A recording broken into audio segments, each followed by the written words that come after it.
Lesson number 17 જે છબી ભીતરની જે અશ્વિન મહેતા દ્વારા રચિત છે એની આપણે વિસ્તૃત ચર્ચા કરીશું. આજે છબી ભીતરની જે પાઠ છે એ સંસ્મરણ છે. એનો પ્રકાર સંસ્મરણ.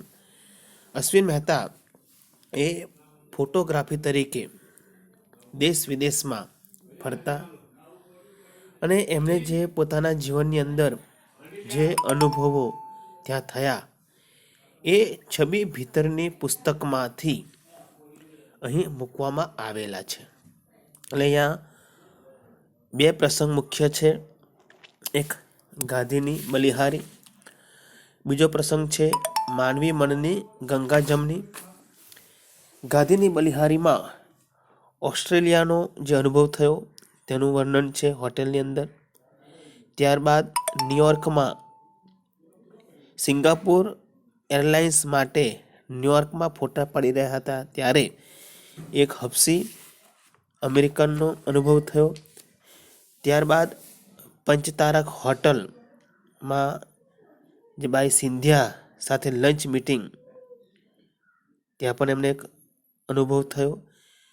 બીજું ટાઇટલ છે છબી ભીતરની એ માનવી મનની ગંગાજમની. અહીંયા જે સ્ત્રી છે એક અજાણી સ્ત્રી, તો એ સ્ત્રીથી એમણે જે મહાત્મા ગાંધી, કારણ કે જે લેખક છે એ ગાંધી ફિલ્મના હીરો બેન કિંગ્સલી જેવા દેખાય છે. એટલે તે મહાત્મા ગાંધી સમજીને તેઓ તેમની સેવા કરે છે.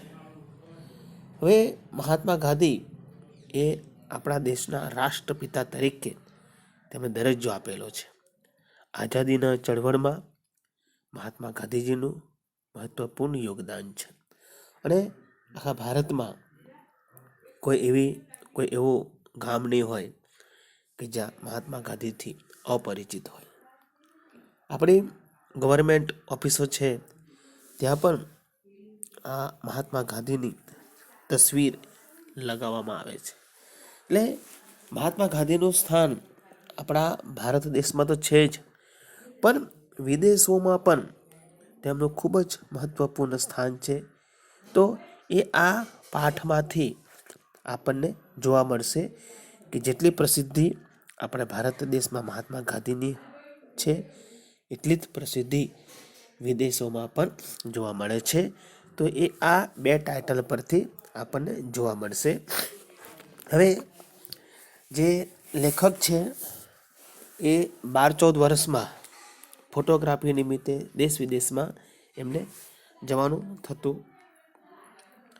એટલે હવે નેપાળને ભારતની જ અટારી ગણીએ તો તે સિવાયના દેશોમાં મારે 16 વાર જવાનું થયું. મતલબ એ તો સમજીએ નેપાળ, કારણ ભારતથી નજીક, ભારત એટલે નેપાળ જે છે તો નજદીક પડે, પણ એના સિવાય જે બીજા બધા દેશો છે એમાં એમને 16 વાર જવાનું થયું. આટલા બધા પ્રવાસોમાંથી કોઈ એક વિશે લખવાને બદલે જુદા જુદા પ્રવાસોમાં થયેલા અમુક અસાધારણ અનુભવોને બે શીર્ષક હેઠળ અહીંયા રજૂ કર્યા છે. પહેલું શીર્ષક છે ગાંધીની બલિહારી અને બીજું શીર્ષક છે માનવી મનની ગંગાજમની. હવે લેખક જે ગૌરી ઓસ્ટ્રેલિયાની સરકારના મહેમાન હતા. જે ગૌરી હતી એ અબોરોય હોટેલના ત્રૈમાસિકની તંત્રી અને હું ફોટોગ્રાફર હતો. લગભગ 8 દિવસનો અમારો પ્રવાસ હતો અને પ્રવાસનો છેલ્લો દિવસ હતો અને અમે સાંજે સિડની પહોંચવાના હતા. લગભગ 5 વાગ્યા હશે અને ડ્રાઈવરે જાહેર કર્યું કે આપણે મધરાત પહેલાં હોટેલ ભેગા થઈશું નથી. રાતના 8-8:30 વાગે એ કોકણની ખાનવડ જેવી ગામઠી હોટેલ પાસે આ બસ ઊભી રહી. ડ્રાઈવરે અમને જમવાનો રોકડો અડધો કલાક આપ્યો. એટલે લેખક અને ગૌરી એ જે હોટેલના ડાઇનિંગ રૂમમાં 30 જણા ગોઠવાઈ ગયા. તેમાં 2 જ અશ્વેત અને પરદેશી હતા. કારણ કે એ સમયે જે સમય હતો એ શ્વેત અશ્વેત ક્રાંતિનો હતો.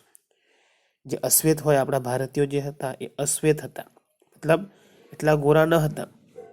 એટલે વિદેશોની ધરતી પર મહાત્મા ગાંધીને પણ આવા અનુભવ થયા, એવા બીજા અનુભવ અમને પણ થયા કે અશ્વેત હોય એમને અછૂત રાખતા, દૂર રાખતા. તો આ 2 જ અશ્વેતો હતા. બીજા બધા જે હોટેલની અંદર જમવા માટે રોકાયા હતા એ શ્વેતો હતા. હવે બધાએ પોતપોતાના ઓર્ડર આપ્યા. લેખકે પણ પોતાનો ઓર્ડર આપ્યો. પણ જે શ્વેત લોકોએ ઓર્ડર આપ્યો હતો એમનો ઓર્ડર મુજબ એમને જમવાનું આવી ગયું. પણ આ લેખકનો ઓર્ડર જે હતો એ હજુ કોઈ આપવા માટે આવ્યું ન હતું. માટે લેખકને પોતાનું અપમાન થયેલું લાગ્યું. એમને લાગ્યું કે અહીંયા અમારું અપમાન છે, અમે અશ્વેત છે એટલે અમને આ ટેબલ પર બેસાડી રાખ્યા છે ખૂણાની અંદર. એટલે લેખક અને ગૌરી એ હોટલમાંથી જેવા બહાર નીકળે છે ત્યાં બધા લોકો આવીને કહે છે કે તમે બેસો, તમે ક્યાં જાઓ છો? તમે તો અમારા મોંઘેરા મહેમાન છો. હવે આ મોંઘેરા મહેમાન શબ્દ વાપર્યો. લેખકને આશ્ચર્ય થયું કે અમે મોંઘેરા મહેમાન હોય તો અમે ક્યારનો ઓર્ડર આપ્યો છે તો આપવું ના જોઈએ. એટલે કહે છે કે મેં કહ્યું કે હા એ તો દેખાય છે ને, આ બધાનું ખાવાનું આવી ગયું પણ મને અહીંયા લટકાવી રાખ્યો છે. એટલે કહે જરા નવરો પડું ત્યારે જ જમવાનું ને. મેં કહ્યું મને કંઈ સમજાતું નથી. ત્યારે કહે મારી હોટેલમાં ગાધી ક્યારે? આ ગાધી ક્યારે શબ્દ આવ્યો એટલે હવે ઘટોસ્પર્શ થયો. એટલે હવે ખબર પડી લેખકને કે ગાધી ફિલ્મ જોઈને ભાઈ ગાંધીજીના ભગત બની ગયેલા અને હું કંઈક બેન કિંગ્સલી જેવો લાગુ છું, એટલે એને મને જાતે પીરસીને જમાડ્યો અને પૈસા તો ન લીધા તે ગાધી દીધા. તો અહીંયા આ પ્રસંગની અંદર લેખકને ગાંધીની બલિહારી જોવા મળી. ત્યારબાદ સિંગાપુર એરલાઇન્સ માટે ન્યુયોર્કમાં ફોટા પડી રહ્યો હતો ત્યારે કુખ્યાત 8મા એવન્યુના નાકા પાસે એક હબસી અમેરિકન જૂના અપ્રાપ્ય પુસ્તકોને સામયિકો ફૂટપાથ પર લઈને વેચતો હતો. જે દુકાનદાર હતો એ હબસી હતો, કદમાં વિહામણો હતો, ઊંચો હતો. હવે આ ફોટો પાડવો હતો એટલે એમને તો કહી શકાય નહીં કે તમે એક બાજુ ખસો. પણ જેવો જ આ લેખક ફોટોગ્રાફ લેવા માટે એ પોઝિશન લે છે કે તરત જ પેલો હબસી જે હતો એ ત્યાંથી ખસી જાય છે. પછી તરત જ પૂછે છે કે બીજી કઈ હું તમને મદદ કરું? હવે ત્યારે મેં જોયું કે હદ તારી, આ તો પાછી ગાંધીની જ બલિહાર. એટલે પેલો હબસી પણ એમાં ગાંધીજીના દર્શન કરે છે કે એમ એ ગાંધીજી જોવે છે અને બેન કિંગ્સલી જેવા જે હીરો હતો એવા જ દેખાય છે. એટલે અહીંયા પણ એમને ગાંધીની બલિહારી છે. હવે અંતમાં એ કહે છે જે ગાંધીનો પ્રશંસક હતો હબસી કે ગાંધી માટે કોણ શું ન કરે. તો આ બીજો પ્રસંગ બન્યો. ત્રીજો પ્રસંગ છે કે ન્યુયોર્કની પંચતારક હોટેલમાં મારે એક પ્રકાશક ભાઈ સિંધિયા સાથે લંચ મીટિંગ હતી. હવે બંને મનોમન પોણાથી 1 કલાક ફાળવેલો, પણ વાતમાં 2.5 કલાક નીકળી ગયા. એક પછી એક વાનગી આવતી ગઈ, પણ પેટ સુધી માંડ 2-3 મોટા ચમચા પહોંચ્યા હશે. સિંધિયા કહે મારે એક બીજી મીટિંગ છે એટલે મારથી ટેક્સીએ જવું પડશે. મેં કહ્યું મને કકડીને ભૂખ લાગી છે. ગાજરની કેક, ઇટાલિયન કોફી, કાપુચીનો પીધા પછી જો હું તો ઊભો થઈશ. બિલ ચૂકવીને સિંધિયાએ જેવો હોલની બહાર પગ મૂક્યો કે મારા ટેબલની આસપાસ પીરસણીયાનો મેળો જોવો જામી ગયો. મને થયું નક્કી આ ટેબલનું બુકિંગ હોવું જોઈએ ને મારે જરા ઉતાવળ કરવી જોઈએ. ત્યાં એક અશ્વેત પીરસણીયાએ બંગાળી માનીને મેં બાજુમાં બોલાવ્યો. કોલકાતામાં રહેતા મારવાડીઓની હિન્દી બંગાળીમાં એને પૂછ્યું કે આ બધો જમેલો શાનો છે? એ બાંગ્લાદેશી મુસલમાન નીકળ્યો. તમે ગાંધી જેવા લાગો છો ને, એટલે તમને જોવા, તમારી સેવા કરવા આ બધા ભેગા થયા છે. એક હસ્તાક્ષર માગ્યા. મેં કહ્યું, બાય ગોડ, હું ગાંધી પણ નથી અને બેન કિંગ્સલી પણ નથી, છતાં તમે અશ્વિન મહેતા ચિત્રી આપવામાં મને વાંધો નથી. માનું છું કે ગાંધી ફિલ્મને 10-12 વર્ષ તો આજે સહેજ થયા હતા. હવે જો આ પંચતારક હોટલનો અહીંયા અનુભવ થયો. એ ત્રણે પ્રસંગમાં મહાત્મા ગાંધીના જે વિદેશોમાં જે પ્રશંસકો છે એનું અહીંયા આપણને સ્પષ્ટ રીતે ઉદાહરણ જોઈ શકાય છે.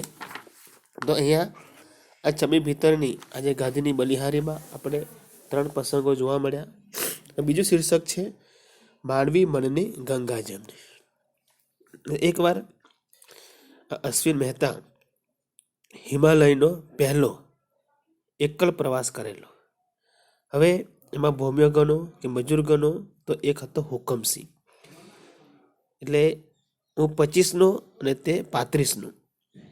હુકમસિંહ મારા પર ખુશ, કહે કે 15 વર્ષથી આજે હું આ હિમાલયનો પ્રવાસ ખેડું છું, પણ મારા પગમાં પેગડા ઘાલીને જો મારી ઝડપે 10-12 કલાક ચાલનારો તમારા જેવો બીજો કોઈ વ્યક્તિ આ સુધી મેં જોયો નથી.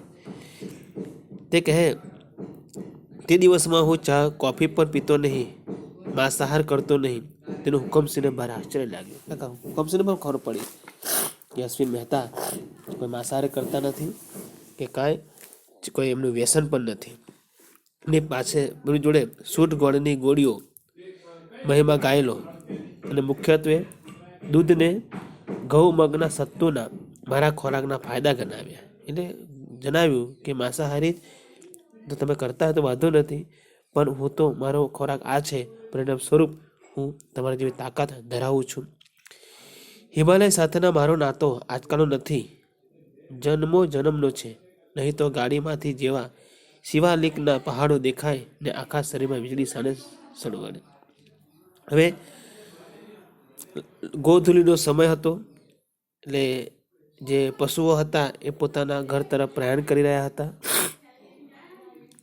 મારું દૂધ, સૂટ, સત્તુનું ભોજન હું પતાવતો હતો ત્યાં મોટું તપેલું ભરીને બાફેલા બટાકા આવ્યા. આગમાં શેકેલા હતા. બધાએ ખાધા અને વાતમાં ઊંઘી ગયા. રાત્રે કોઈનો હાથ ફરતો હોય એવું આ અશ્વિન મહેતાને લાગ્યું. હું ઝબકીને જાગ્યો તો જોયું કે યજમાન, જે ખેડૂતની ઘરની માં હતી, એ મને ઓઢાડતી હતી. પછી ખબર પડી કે માજીને મારી બહુ ચિંતા જ હતી. રાત્રે પણ 2-3 વાર નજર નાખી ગયેલા. અમે તો મોસુમજું થતાં જ નીકળી ગયા. અડધો ફલાંગ ચાલ્યા હોઈશું ત્યાં એક માણસ અમને પાછો બોલાવી ગયો. માજી શિરામણ કરવામાં રોકાયેલા હતા, એટલે વિદાય નહોતા આપી શક્યા. સૌપ્રથમ એમણે અમારા ખિસ્સામાં જરદાલુ ઠસોઠસ ભર્યા. ત્યારબાદ જરદાલુ ભર્યા. પછી કપાળે ચાલ્લો કર્યો, ચોખા ચડાવ્યા અને લમણા ટાચકા ફોડીને અમારા ઓવાના લીધા.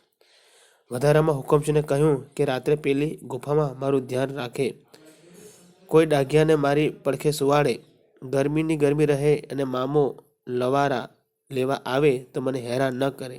રાત્રે પહેલાં વરસાદ પડ્યો અને પછી બરફ, પણ માજીની કૃપાથી રાત સરસ ગઈ અને સવારે 1000 ફૂટનું ચઢાણ ચડી કુંવારી પહોંચી ગયા અને નિરન આકાશમાં ધરાઈને બરફને જોયો. અરે આટલા વર્ષે આ લગતા કાગળ પર પાણી જેવું શું ઝળક્યા માંડ્યું. એટલે અહીંયા આપણે આ પાઠની અંદર છબી ભીતરની એટલે લેખક અશ્વિન મહેતાના સંસ્મરણો છે, અને આ સંસ્મરણોમાં એમને જે અનુભવ થયો એ અનુભવનું 2 શીર્ષકથી વર્ણન કરેલું છે, અને ગાંધી પ્રેમ અહીંયા વ્યક્ત કરેલો છે. તો આ પાઠમાં આપણે જોયું કે ગાંધીજી એ ફક્ત ને ફક્ત ભારત દેશમાં જ એમની પ્રસિદ્ધિ ન હતી, પણ દેશ વિદેશોમાં પણ એમની પ્રસિદ્ધિ